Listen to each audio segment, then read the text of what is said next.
Boa noite a todos. Vamos iniciar nossa aula de hoje de Processo Penal 2. Nós vamos iniciar o estudo, um novo estudo hoje no Processo Penal, que é o estudo sobre embargos infringentes ou de nulidade.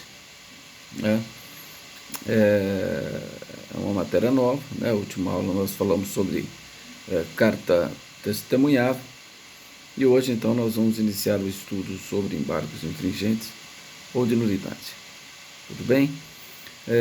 Então, vou estar olhando sempre à esquerda, porque estou gravando pelo celular, né? Então, não olho para a câmera do notebook, eu olho para a câmera do celular, tá bom? Vamos lá, então, nós vamos falar sobre embargos infringentes ou de nulidade.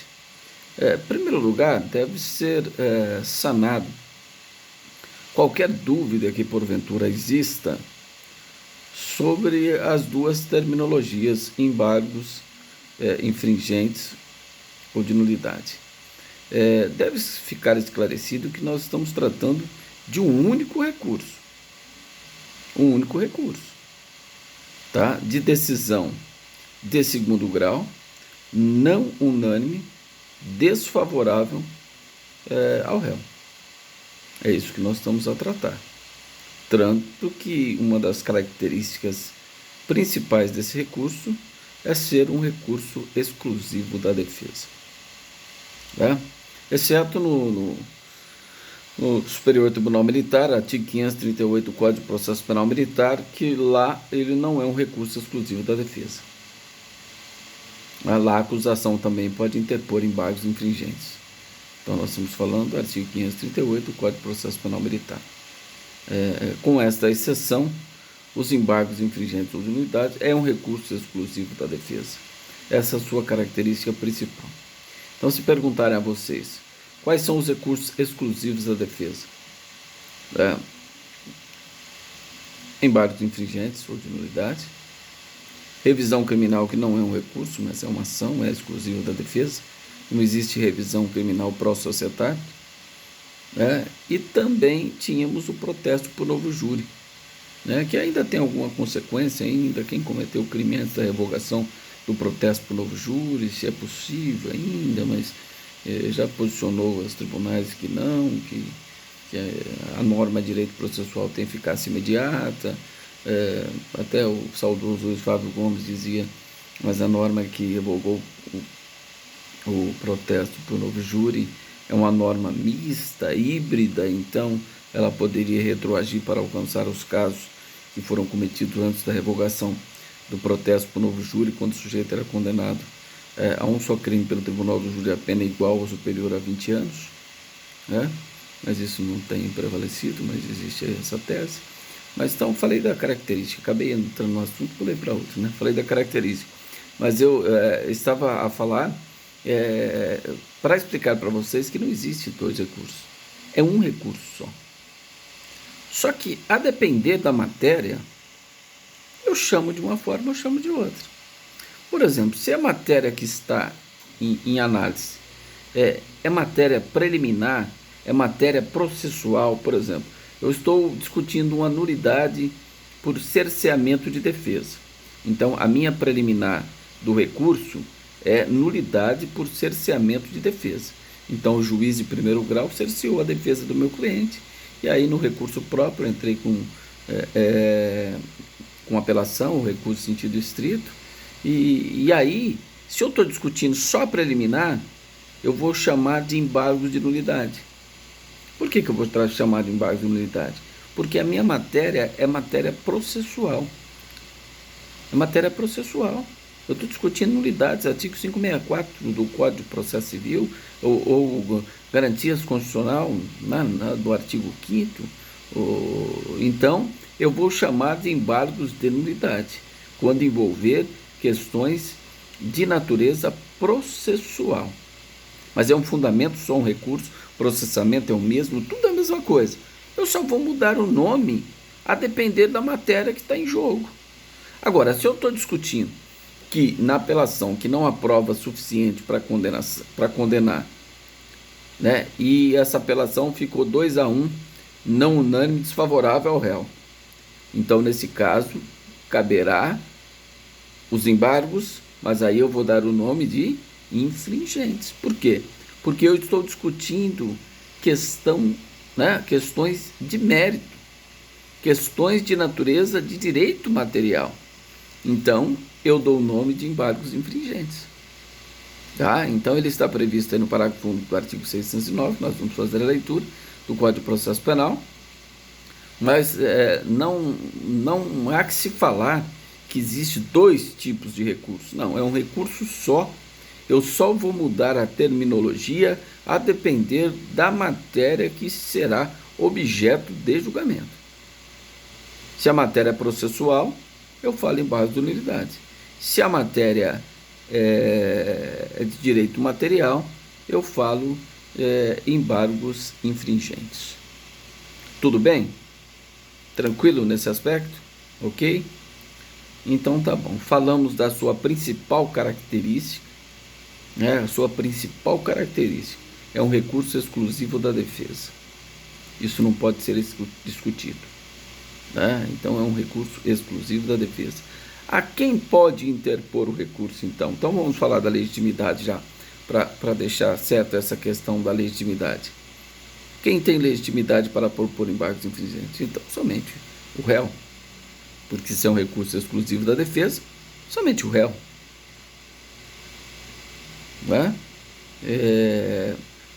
Mas e aí? Será que o Ministério Público não teria?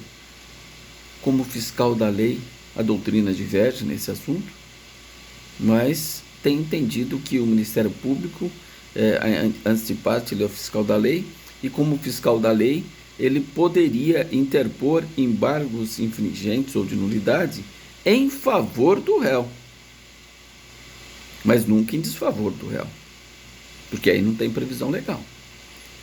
Então ele poderia, até para quem entende assim, que ele poderia, desde que seja em favor do réu. Enquanto a legitimidade, já aproveitando para falar a legitimidade, então nós falamos que o réu tem legitimidade. Mas quando eu falo réu, eu digo o réu ele próprio? Ou é necessário o advogado, é necessário que tenha capacidade postulatória? Nós estamos falando de um recurso de acórdão de segundo grau, de acórdão de segundo grau, proferido pelo Tribunal Regional Federal, ou seja, quando for no âmbito de interesse da União. Então, a decisão proferida em sede de alguns recursos, nós vamos dizer quais sejam, proferidos pelo Tribunal Regional Federal, pelos Tribunais de Justiça estaduais e pelo Tribunal Regional Eleitoral também em matéria penal, quando envolver matéria penal, eleitoral, crime eleitoral, que for julgado pelo Tribunal Regional Eleitoral. Certo? Então, essa discussão, se o réu não poderia, ele próprio, propor o embargos infringentes.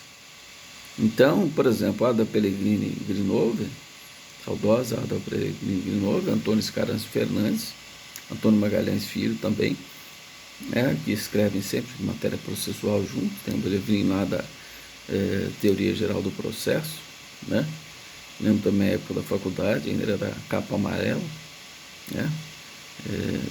tenho ele até hoje, Teoria Geral do Processo. Hoje acho que não tem nessa matéria, acho que é Direito Processual Civil 1, começa por aí.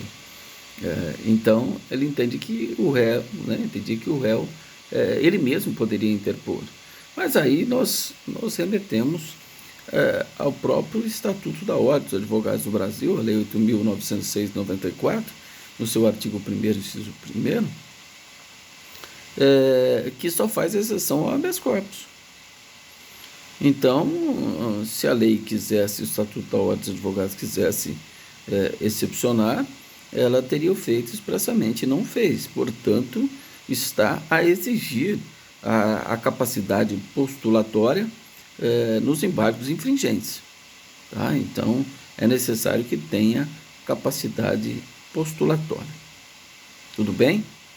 Então, nós estamos falando em decisões de segundo grau, proferida por Tribunal Regional Federal, Tribunal de Justiça dos Estados ou por Tribunal Regional eleitoral, toda vez que a decisão for não unânime, desfavorável ao réu. Certo? Então, isso é importante.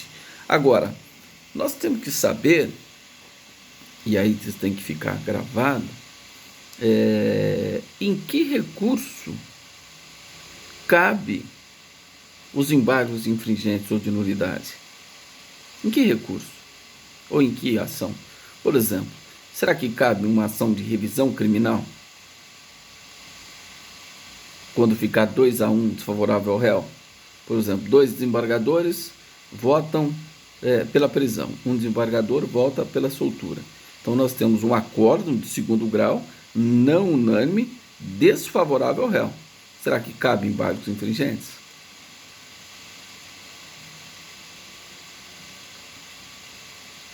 Não cabe embargos infringentes. Não cabe embargos infringentes em habeas corpus.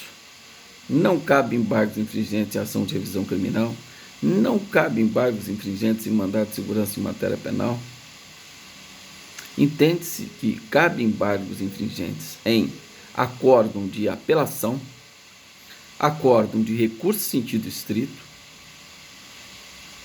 E aí eu vou dizer o seguinte, para o STJ e a doutrina majoritária, entende que só cabe embargos infringentes em decisões, em acórdão de segundo grau, proferido em apelação e recurso em sentido estrito. Doutrina majoritária, posicionamento do STJ. Mas quem pode ler o artigo 609, parágrafo 1, por gentileza, do Código de Processo Penal?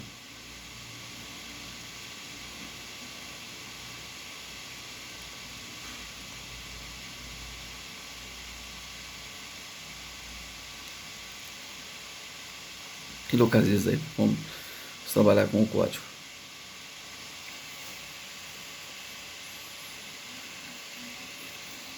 (609), 609, parágrafo único do Código do Processo Penal.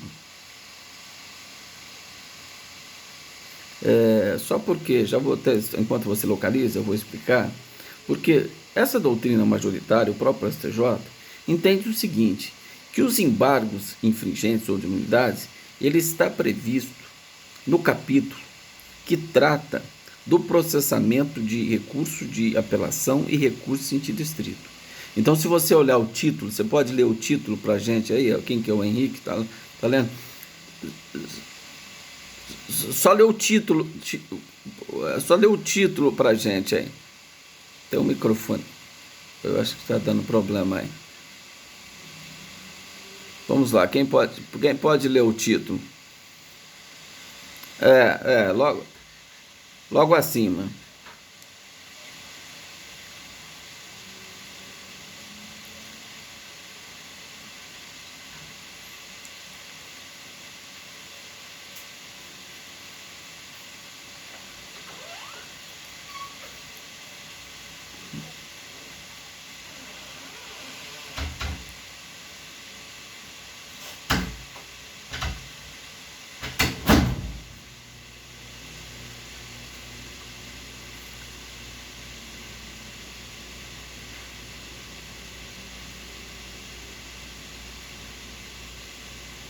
Então eu pedi para você ler, tá dando um retorno muito forte aqui, mas para você ler o título acima do artigo 609, qual que é o título que você lê lá?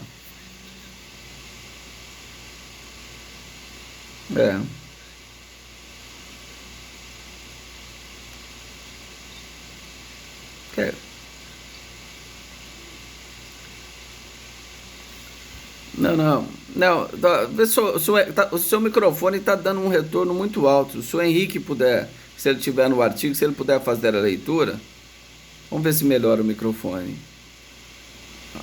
Aí, melhorou.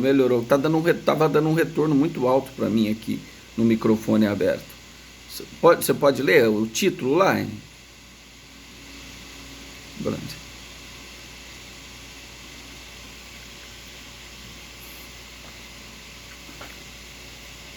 É isso que eu queria mostrar para vocês.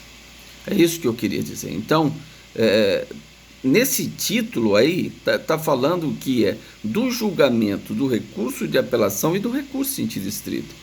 Então, o artigo 609, parágrafo único, ele está falando de apelação e recurso em sentido estrito. Por isso que a doutrina majoritária e o STJ entende, olha, então cabe embargos infringentes ou de nulidade nos acórdãos de segundo grau de apelação e recurso em sentido estrito. Não cabe nem sequer em ações de competência originária do tribunal. Porque, por exemplo, julgar um prefeito 2-1 por decisão majoritária, o órgão especial condenou o prefeito, mas teve voto divergente.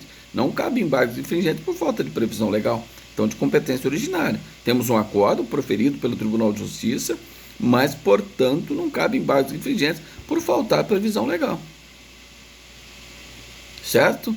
Então, por exemplo, de turma recursal, também não cabe embargos infringentes do juizado especial. Por quê?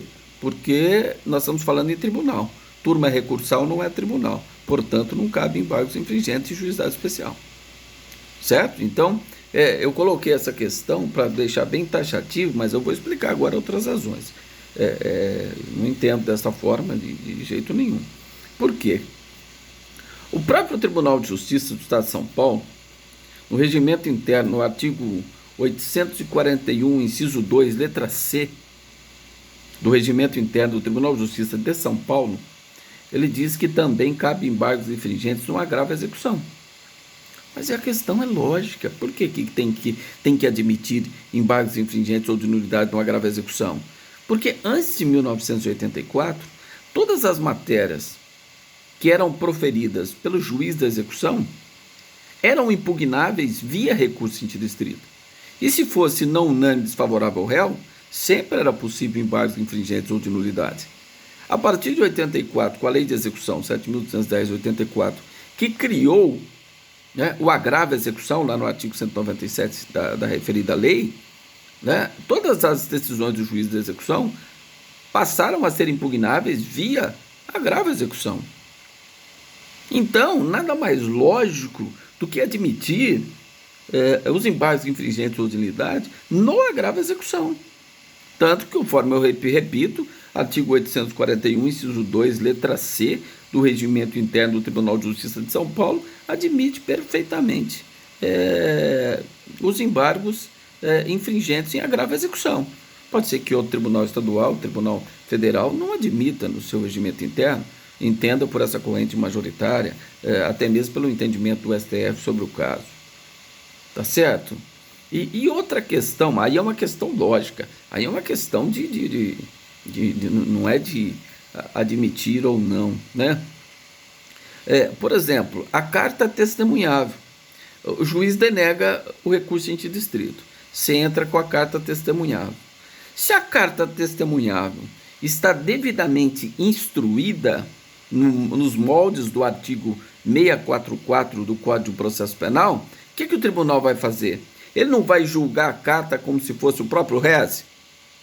Se ele assim o fizer e a decisão for não unânime desfavorável ao réu, caberia os embargos infringentes? É lógico que sim. É lógico que sim. Ou o juiz recebeu a apelação, portanto, denegou a apelação. Você faz a carta testemunhável com fundamento no 6392. Vai para o tribunal devidamente instruído. O tribunal vai julgar a carta como se fosse a própria apelação. É o que diz o artigo 644. Da mesma forma, o agravo. Denegou o agravo, você entrou com carta testemunhável, devidamente instruída nos moldes do 644. Se o tribunal der provimento à carta, se ela tiver devidamente instruída, ele já julga a carta testemunhável como se fosse o próprio agravo. Nesse caso, admitiria, então, os embargos infringentes? Tranquilamente. Tranquilamente. Então, nós podemos afirmar que, de maneira geral, há posições da doutrina e é majoritária, entende que só cabe o enrese e apelação, embargos infringentes ou de nulidade. O Tribunal de Justiça de São Paulo admite também no agravo à execução e admite também, e aí não só o Tribunal de Justiça, mas para quem outros tribunais que não admitem no agravo, mas a carta testemunhável de decisão denegatória de recurso em sentido estrito, se ela tiver devidamente instruída nos moldes do artigo 644, aí é inequívoco o cabimento dos embargos infringentes. Por quê? O tribunal está julgando a carta como se fosse o próprio embargo, o recurso em sentido estrito.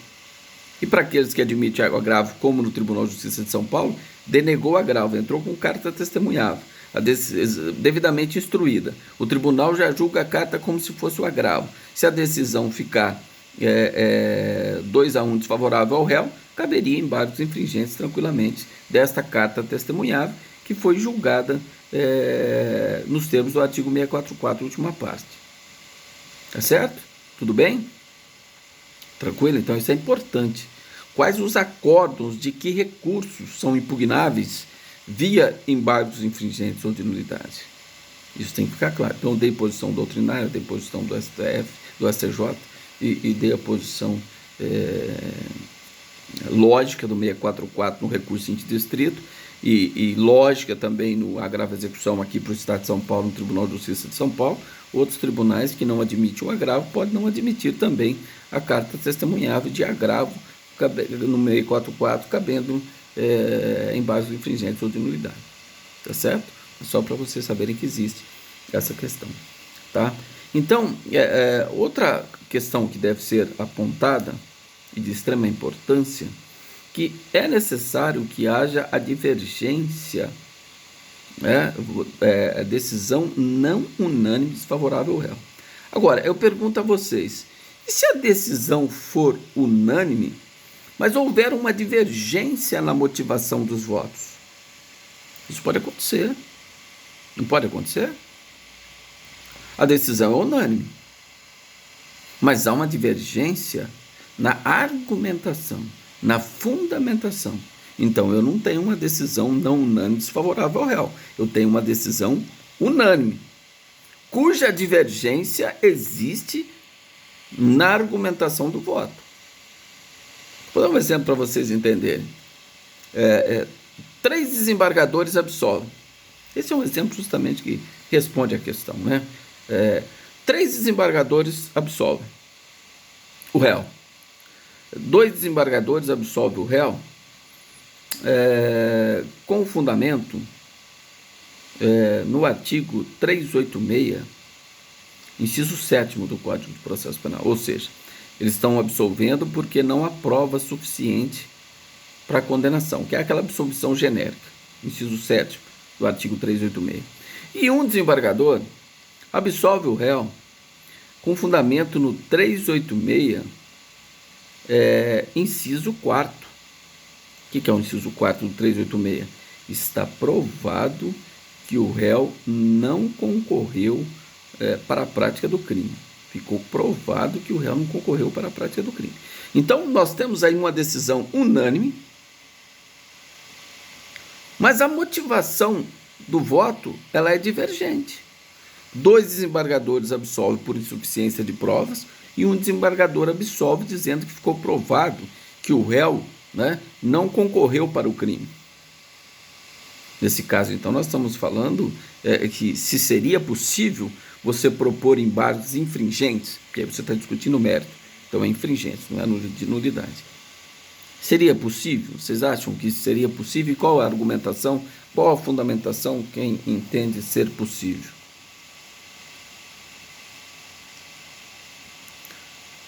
Uma questão bem lógica, que nós já estudamos. Há quem discorde disso. Há quem discorde de que a fundamentação divergente na motivação dos votos não cabe em embargos infringentes. Tá? Acha que é possível? Por quê? Por que seria possível?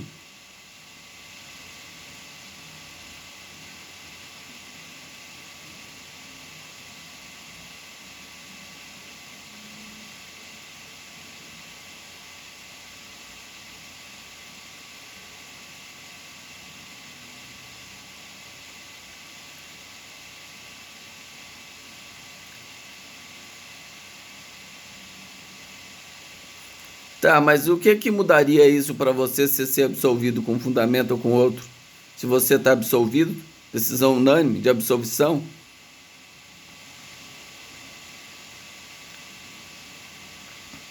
Então, mas aí é bem mais complexo. Vou dar um exemplo para você. Vamos imaginar que você é funcionário público. Você foi demitido a bem do serviço público, certo? Porque as esferas independem. Então, a direito administrativo, vamos imaginar que você praticou um crime, o direito administrativo já vem e te demite a bem do serviço público, o promotor já entra com ação de improbidade e você está respondendo processo criminal.